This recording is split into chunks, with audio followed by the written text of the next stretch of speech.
کبھی نہیں بھلا سکتے ہم رسول پاک کے احسان۔ امتیں تباہ ہو گئیں اپنی نافرمانیوں کی وجہ سے۔ کیا تھا مطالبہ مکے کے کافروں نے بھی، اگر ہم نہیں مانتے تو لائے وہ عذاب کہاں ہے جس کا آپ بار بار کہتے ہیں؟ تو اللہ کریم نے فرمایا وَمَا كَانَ اللَّهُ لِيُعَذِّبَهُمْ وَأَنْتَ فِيهِمْ۔ محبوب رب کی یہ شان نہیں کہ انہیں عذاب دے جبکہ آپ ان کے درمیان موجود ہیں۔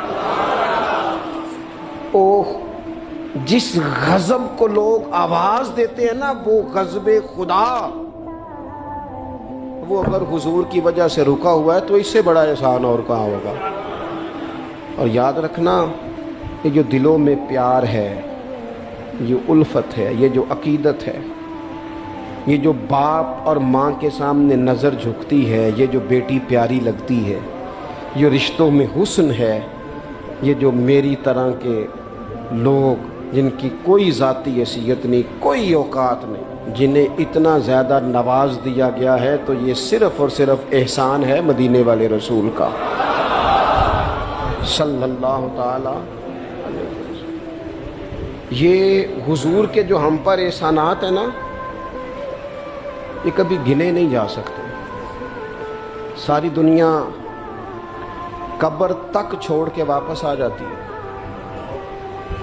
اور میں نے دیکھا ہے، مجھے جنازوں میں جانے کا موقع ملتا ہے، کہتے جلدی کرو مہمان دور کے ہیں، روٹی بھی کھانی ہے، جلدی کرو، ابھی پوری طرح قبر پہ مٹی نہیں ڈالی جاتی، پانی کا چھڑکاؤ نہیں ہوتا کہ وارث، تو وہ کہتے ہیں دعا کر دے جناب، کچھ مہمانوں نے جانا ہے، او جنا لی تو پاپ کمائے ہونو کتھے نہیں تیرے کر دے، یہ سارے تجھے چھوڑ کے آ گئے۔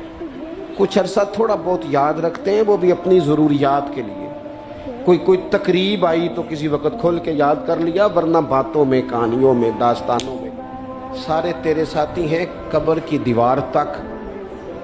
دیکھ احسان مدینے والی سرکار کا، میرے کریم محبوب علیہ السلام کا احسان دیکھ، جب اسے اندھیر نگری میں سارے تجھے چھوڑ کے آ گئے، تیری آنکھ کھلی تو سامنے مدینے والے رسول تشریف فرما۔